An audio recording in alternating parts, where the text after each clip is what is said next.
We're ready when you are. Thank you. Hello everyone, my name is Ernesto Gallo and these are my partners Vicente Armendariz and Tomás Quero. We are from London Business School and we're here today to present a great business opportunity, selling authentic Mexican food in a unique dehydrated format to Mexicans living in the US. I'll give you some facts. 38 million Hispanics live in the USA. They are not only the largest minority, but also the fastest growing. 70% are Mexicans, and they demand authentic Mexican food. Mi Viejita is well positioned to take advantage of this opportunity, and Mi Viejita products will satisfy this need. The market, we're in a fast-growing market.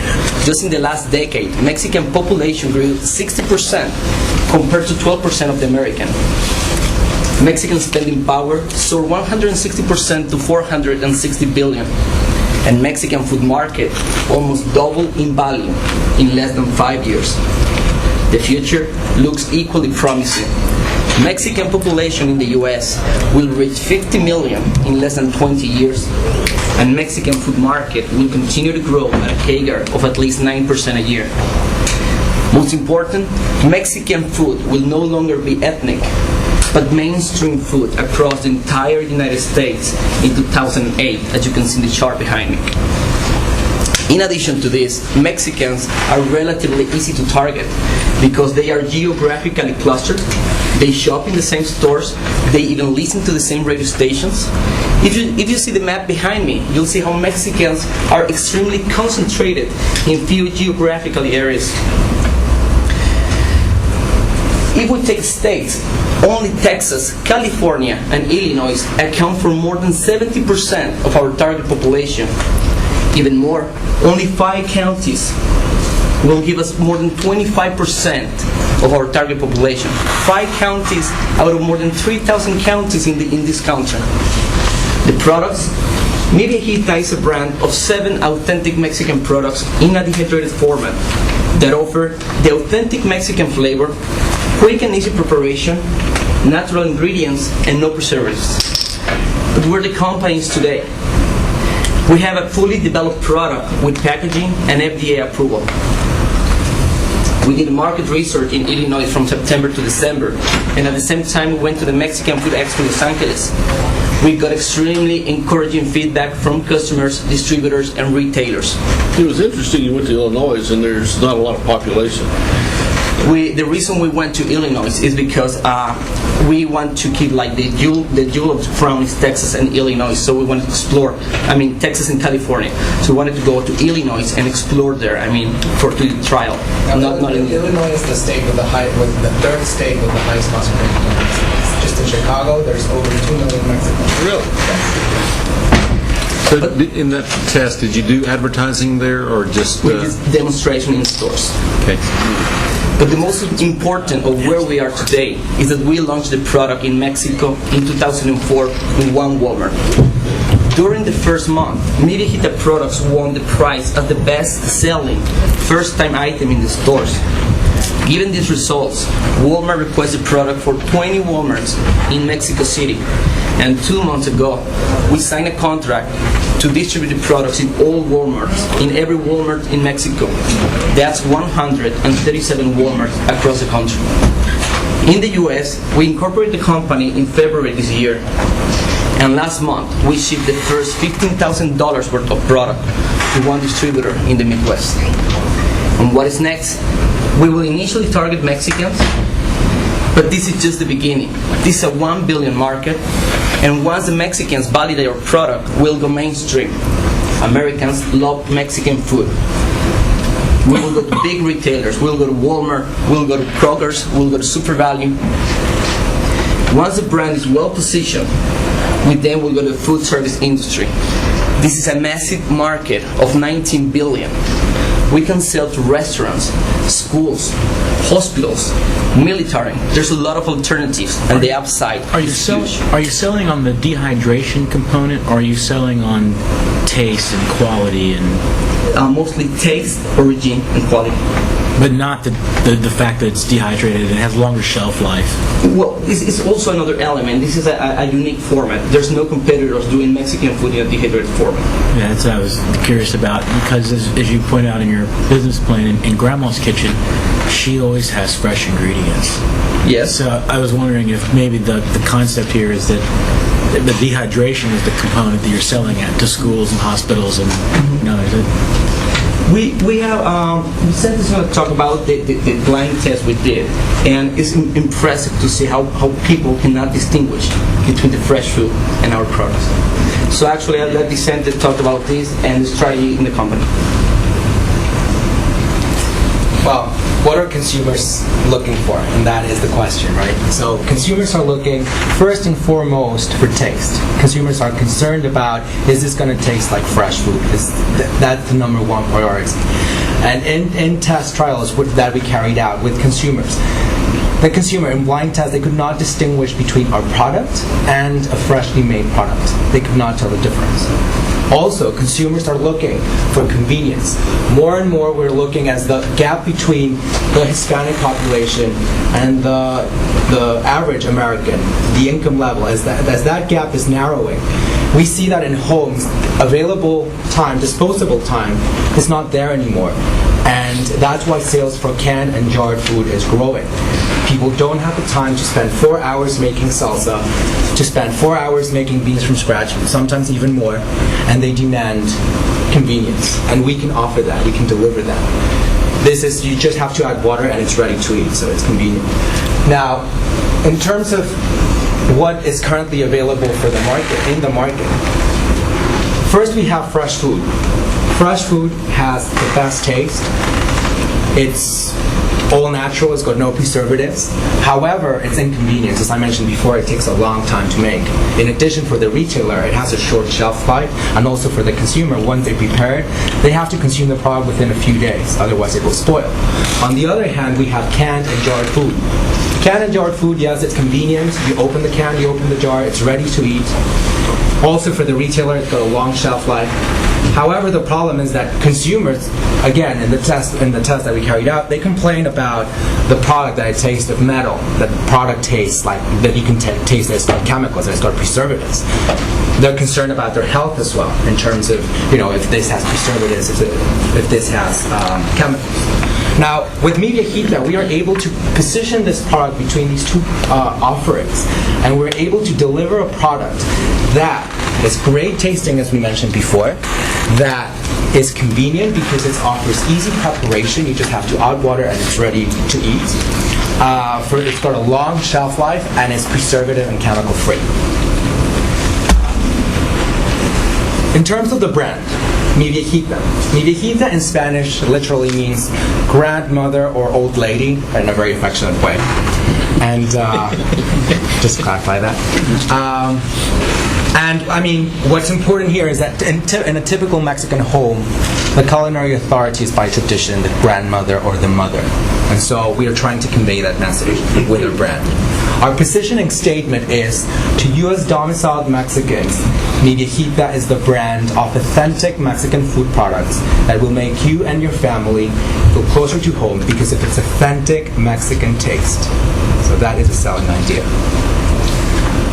Now, in terms of the market is made up of several categories. The largest category is tortilla products. For the tortilla products, we are playing with the chilaquiles. And chilaquiles, this is a typical Mexican meal that is popular amongst Mexicans. It's made with tortilla chips and with salsa. Also in the salsas category, which is the second largest, we are offering traditional red salsa and green salsa. In the specialties category, that category is basically beans, since it accounts for more than 90% of the category. We are also offering the bio beans and the black beans.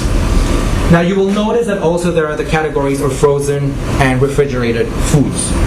We do not play in those categories, but it's important to note that in the past these categories have been decreasing in size, and these trends are expected to continue. Now, in terms of the competition, what does the competition look like? There are several competitors in the market. However, what's happening right now as this market is booming and is growing, We notice that also the competition is fragmented. It's very fragmented. There is no clear leader across categories, and there is no clear leader across the United States. In addition, there is nobody offering right now products similar to the ones we're offering. Nobody's offering these authentic Mexican dehydrated food, and we are well positioned to deliver that. For example, the chilaquiles, if you go into a supermarket and into one of these typical stores that target the Mexican population, nobody's currently offering a product similar to this, not only in this format, but in any format. So we're offering innovation to the consumer who's constantly looking for that in the products that they purchase. If you look at that, to go back to that last graph, if you look at that differently and you say that the competition analysis is a group of companies that are producing, how would you characterize that group of companies? It would be they're producing canned and jarred, prepared Mexican food. But if you look at your competition instead, is saying there are companies that are selling generally to the Hispanic market in the United States, and they're selling things that are dry and have reasonably long shelf lives, then you should include companies like Mission, the tortilla manufacturers, who have the supply side, they've got the distribution channels, and they've got fantastic market share. So I think one of the things you need to be thinking about in terms of your competition analysis is if you look at your competition in a slightly broader perspective, you have some real giant competitors out there. Old El Paso? Old El Paso, we did look at Old El Paso. Now, the thing is, when you look at Old El Paso and you look at Pace and you look at Mission Foods, the thing is, we are selling this product and we are competing with people who target specifically to Mexicans and who sell authentic Mexican foods. Now, if you look at the products that the Mexicans purchase, the Mexicans at these stores, the highest selling products are these products. They are Herdes, they're La Costeña, not these products. I mean, these products, if you look at the product category, yes, I would agree. They sell well, and they sell well because they sell well in the general market, in the broader market, which we talked about previously as well. Independent. But for the Mexicans that we're targeting, the leaders, these are the leaders. These are the people who sell that. These are the products that those consumers are purchasing and that they're looking for. They offer. If you look at this salsa, this is different from the kind of salsa that the American consumes generally. It's chunkier. It's not as spicy. This is the kind of salsa that a Mexican would expect to consume. So, I'm from Ohio, so I don't know anything about it, but I live in Harris County, so I know all about it. You know what I mean? Yeah. Okay. Now, in terms of the distribution, as we mentioned before, the population is clustered, and so we're going to leverage on this fact to distribute our product in those spaces where the consumer goes to find these products. We started in Illinois, as we mentioned. We will move into Texas in a few months and start distributing here. We will also go to the states of the Carolinas, to Arizona, to New Mexico, to Colorado, of course to California, which is the state with the highest concentration of Mexicans. And also what's important is that we're going to have 3 distribution centers. One will be in Illinois, one will be in California, and another one right here in Texas where we will have our headquarters. Now for us this is of significant importance since it's in this state that the product crosses a border from Mexico and enters the U.S. to be distributed across the country. So now I'll pass it on to Tomás, who will talk to you about how we plan to push this product into the market. Thanks. Thank you, Vicente. Obviously, promotion and advertising play a key role for our business. We know that it's really important for us to get the consumer to try the product and experience that they can have authentic Mexican taste in this dehydrated form.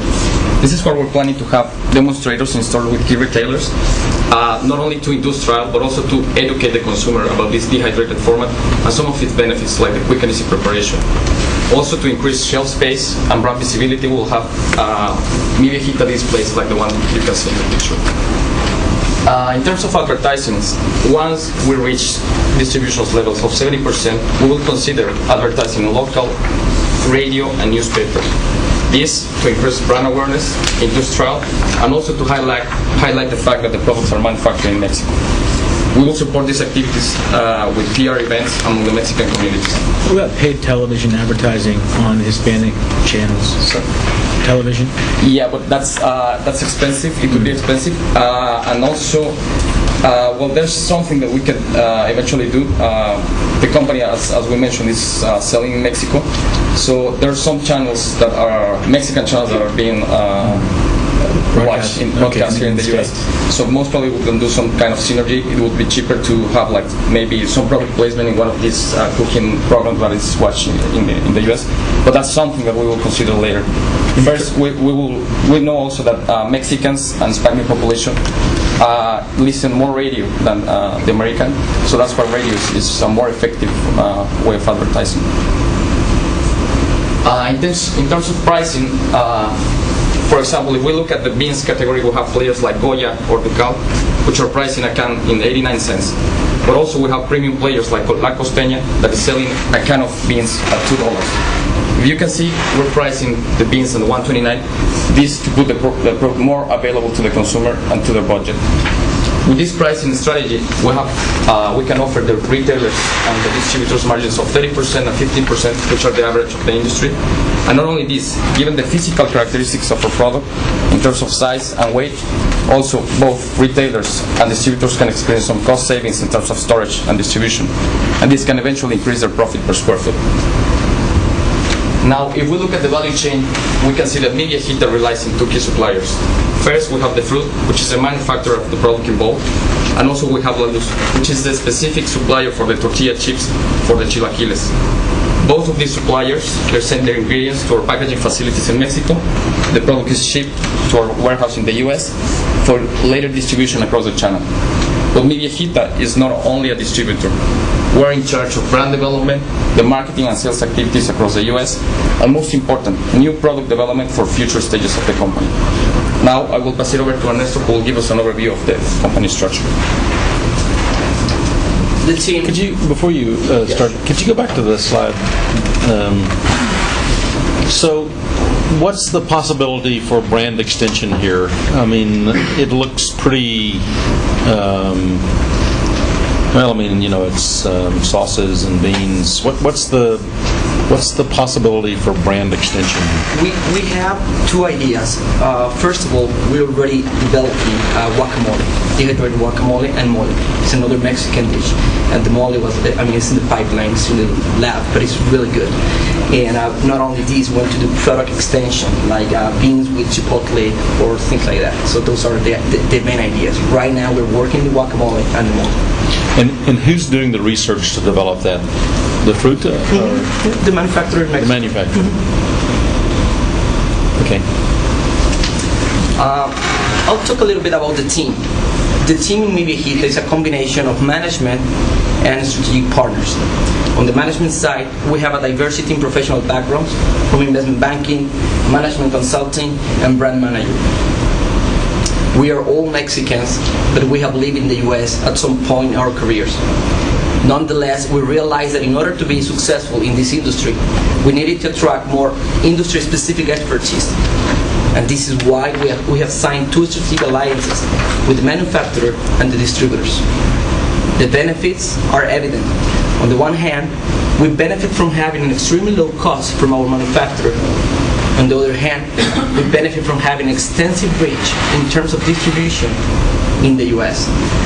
Our strategic partners will benefit in the upside of the company because they own a small stake in the business. In terms of financials, these are some metrics of our financial model. The main driver is the number of outlets, and we expect to sell in 3,500 outlets at the end of year 6. The main takeaway is that we are net income and cash flow positive after 2 years, and the gross margin increases over time as we are able to monetize savings from having our own distribution and warehouses in the core counties. It's very important to highlight that these financials only reflect the segment of the Mexicans. They are not yet reflecting the mainstream or the food service industry, which are much larger markets. The investment cycle. We are looking to raise $1 million, mostly for demonstration, SG&A, and working capital. In return, we'll give 25% stake in the company in preferred shares. The exit strategy, there's various alternatives, but we believe that the most likely is a trade sale in 5 to 7 years' time. We are certain that Mi Viejita will be extremely valuable to large players that wants to go to this lucrative Mexican food market. And based on transaction comparables, we believe that we can achieve an exit multiple valuation of 1.2 times sales or 7 to 8 times EBITDA. This will give us an exit value of around 35 to 40 million. And this will give investors an internal rate of return of 55 to 60%. In summary, we have a great product, fully developed, and the market is booming, and the market wants it. At the moment, we are already selling in Mexico, all the Walmarts, and we're already selling in the US. But we still need your backup to give the company the growth that it deserves and to be able to ramp it up fast and quickly. Thank you.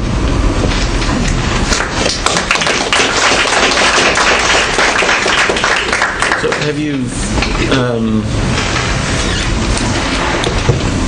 thought about partnering with one of the people that you listed as a competitor? Because it seems to me that one of the big challenges that you have is distribution and access to the outlets for the product, and that takes time to build that. And since no one's really doing dehydrated offerings today, what's wrong with the strategy of going early after you've proven some acceptance already? What about the strategy of partnering with one of those guys early on? Actually, I think it's important to mention that Goya, one of the largest Hispanic food companies, they already approved the company, and they are very interested in having the chilaquiles under their brand. We are thinking about this because, on the other hand, our exit strategy is basically our brand. However, this could be a really a realistic alternative for us to have like a big account right up front. So we are still considering, but we don't want to lose our focus that our main exit strategy is the brand. But we are considering that alternative. But you could possibly, if they wanted badly enough, you could co-brand. We could, but I mean, our concern there is, for example, Goya also, when we were talking with them, they were also talking to us about producing for them the same product under their brand. Now, the problem if we do that is that we kill our exit strategy. Our exit strategy is to sell this to a big player. Once we are well positioned in the market in 5, 6, 7 years' time, then somebody like Unilever or Kraft, these big players who know how to play these things and who know how to grow these things in the way that they grow them. If they want, by the time this is that big and they're interested in playing in that category and it's attractive, then for them it's going to be easier to just acquire us. But there is a big threat of just basically killing that exit strategy if we end up doing that, because if we don't have a brand to sell, if we just have bulk, I mean, that can be manufactured by any other supplier who has the manufacturing capabilities that the food has. Also, adding on this is the Mexican origin of the product plays it's a key element for the consumers to try the product. So if we partner with a big company, maybe they will be, okay, maybe this is not real Mexican. So now we're selling authentic Mexican products manufactured in Mexico. So we need to keep that up front for the consumer. There's one very fun example that Mexican people in the US, they will buy Coca-Cola made in Mexico. There's Coca-Cola made in Mexico. Or condensed milk. Yeah. How much you ship it to Walmart? To Walmart, we are shipping like in the first month. To give you an example, when the product was new, you have like the sample store sales. The first month we sold like 80 units. Like 85 units in the first, for $85, like 77 units in the first month. And after 6 months, we're selling more than 700 units a month in one store. So sales ramp up as people trial the product, they come back and consume it again, and then they spread the word. And word of mouth as well. In this market, word of mouth is really powerful. We've been very surprised. So, for example, now in Walmart, the last 120 Walmarts in Mexico, they're just starting right now. So the volume right now is not massive like the first month. However, in the stores where we've been for more than 6 months, this is what we're selling at the moment. What percentage of the 800 is any particular product? Is there one? Pick one. I'll tell you. Like, for example, is there one that dominates the others? Yes. For example, in beans sells a little bit more than black. In salsa, the green one sells a little bit more. For example, the chilaquiles is like 7% and 7% of total sales. These are like 20s, and these are like 20, like 18s. So it's the beans and the salsa that Beans or that are salsa are like the shifting the units. blockbusters. But also it's important, for example, chilaquiles is a product that can attract new consumers because it's unique. And it's really difficult to prepare chilaquiles from scratch. So also we can do like bundle and have the beans with the chilaquiles. We're doing that strategy now in Mexico to bundle the beans and the chilaquiles with that's like full breakfast. And it also promotes trial. The person who hasn't tried is incentivized to try the chilaquiles, but then on top of that they try the beans and they realize that they're very good. Then they become a new customer. How much does a demonstration cost? Well, in Mexico it's quite cheap. In the U.S. it's really expensive. In Mexico it's like $30 a day. In the U.S. it's by the hour. $30 an hour. So I mean, because for us trial is so important. I mean, when we did the experiments in Illinois, what we noticed is that the one thing that made the difference in the impact in consumers was trial. Once a consumer tried the product, they would buy the product. So that's why we're focusing a lot of our resources into that, into having in-store trial. Now, because it's so expensive, what we want to do also, the strategy we have is, okay, we're gonna, once we launch in a certain number of stores, we will hire people and we will train them ourselves. Because what happens is that a big percentage of those $30 is the agency fee. But also it's In your business plan, though, didn't you say you were going to go to the neighborhood stores and that sort of thing? Doesn't demonstration get really expensive? Well, in demonstration stores where it's too small, where the movement of these products is Right. too small, then the promotion, it doesn't work out. It doesn't, Right. I mean, it the works cost at benefit analysis. Walmart or Yes, Sam's Club where there's but we're lots of also- traffic, but Yes, but we're also targeting players such as, for example, Fiesta. Fiesta is a store in which the target population is shopping. And for example, in Illinois, in the stores where we're selling, it's Cermak, Pete's Fresh, stores that have a very similar format to what a Fiesta is. So in those stores is where we're seeing the biggest volume of product moving and where we see the impact of the demonstrations and where the cost-benefit analysis works very well. Also, just to mention, in this term of the investment putting in promotion, the distributor that we have in Illinois, they're willing to co-invest with us because they're interested in the product. They're willing to match the investment we're putting in promotion. They will also support us there to have more leverage in that. Yeah, this is something that's really helping us because it's a great momentum of Mexican food out there. So retailers, for example, a couple of weeks ago, Walmart just announced that they will dedicate 3 entire aisles of their stores to Mexican food. So like the momentum is there. They are not charging like shelf space. Distributors, they are matching our investment in demonstration, And they're looking for innovation. and they're looking for innovation.